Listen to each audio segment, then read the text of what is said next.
An Athens County family has been indicted on charges that include ongoing abuse of children.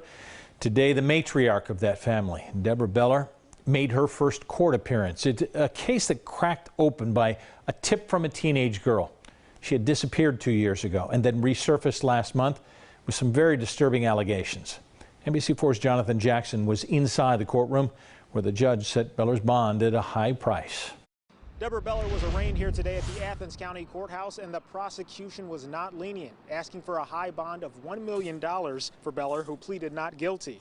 Beller is charged with engaging in patterns of corrupt activity, which is a second-degree felony, along with 2 charges of endangering children, which are third-degree felonies.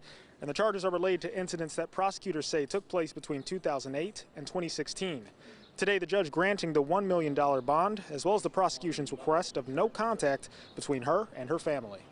And a pretrial order and bond condition of no contact with the minor children, and no contact between her and Robert Beller, who is her co-defendant in this case. Now, there's a manhunt for Deborah Beller's husband, Robert, who is also facing charges. NBC4 also reached out to Athens County Children's Services for comment after these allegations of abuse were said to be brought to the organization. However, they stated they are not able to speak on the details of any specific case and have been working with county and local law enforcement agencies. Local for you in Athens, I'm Jonathan Jackson, NBC4. Jonathan, thank you. The Athens County Child Advocacy Center says that it cannot comment on specifics of the Beller case.